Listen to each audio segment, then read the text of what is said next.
this week I am excited. I'm not on camera by myself today. I have a friend of mine, Carlo, and I'm going to let him introduce himself. All right. Well, my name is Carlo Quintana, and I'm with Lariat Restoration out of El Paso, Texas. Awesome, awesome. And we are here in Billings, Montana together. Yes, we are at an awesome firehouse experience training. But Yep. Carlo was here in class, and he has got a question for Ask Annissa, and he volunteered to get on camera. Yeah. So I put him right on the spot. All right. Carlo, So what's your question? I got a question for you, Annissa. I would ask you, what advice would you give somebody new that's in the restoration business, somebody coming into the restoration business, to, number one, motivate them and encourage them to know this isn't just a job, but what kind of future they can have in restoration? Okay, so are you primarily talking about an employee then? I'm talking about somebody fresh off the street coming in, Okay. perhaps maybe just newly hired as a technician. But what advice or encouragement would you give them to know that this isn't just a job, but it could be so much more than that? Well, I love that question. The first thing that I would say is to really be clear and understand Okay. that what you're doing has a huge impact on people's lives. Right. I know you've heard me say this before in videos if you've watched any of them, but I compare what we do to that of an ER doctor. Sure. Right?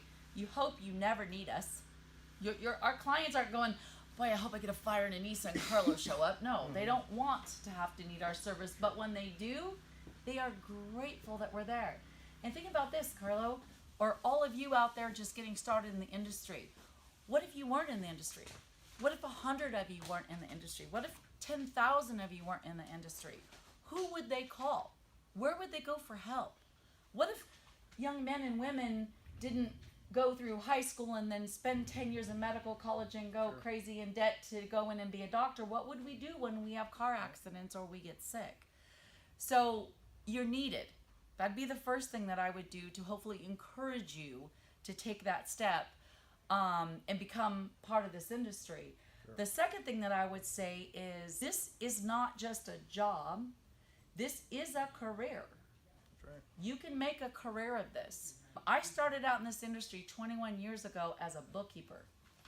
I made $13.58 an hour, and I was very low paid. That was not good wages, and I was the lowest paid person on the payroll, and I did the payroll. Right. 5 years later, I owned the company. 2 years later, I was the CEO. 5 years later, I owned the company. And today, I'm standing before you doing Ask Annissa and Sure. teaching those of you in the industry to encourage you to go out and do things like fire restoration. Yep. So there's a career here. You can be a project manager. You can be an awesome specialist out in the field. You can be in fire, forensic, mold, containment. You can be a specialist. You could be a business owner. Okay, and there's so many niches that you could. Sure. Cat losses. We were just talking about this Sure. this morning. Whole unique animal in and of itself. You could get into. These are different skill sets. You could be a project manager. You could be an estimator. You could be an instructor and a teacher. That's standing right. before a classroom. That's right. There's so many things. You could wind up being the person that innovates the piece of equipment or the solution that literally changes our industry as we know it. You could be the person that develops the software that just changes everything. So the sky's the limit.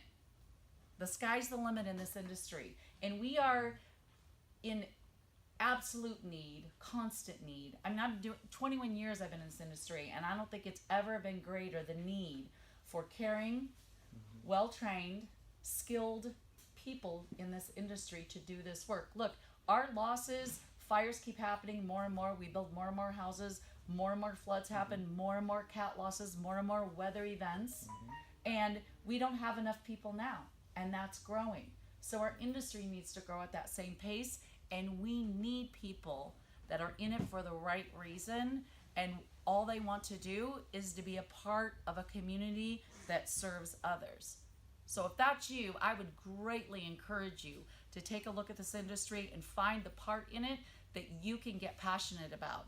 And then go out and find a mentor, go out and find an instructor that resonates with you, and get training and be a part of something that literally changes people's lives, because it could change yours in the process.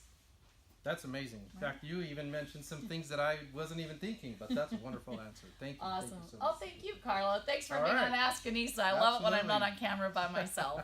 And I Thank really you. want to thank you all. You know, I feel really blessed to be able to be a part of this industry and do what I do.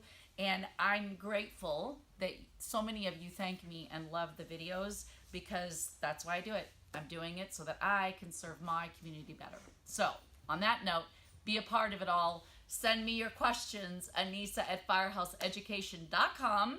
And go on over, if you aren't already, go to rnrmegonline.com and go up to the special events and click on that subscribe to the e-newsletter so that you get this video and lots of other goodies every week in your email inbox. And on that note, I will see you on next week's Ask Annissa video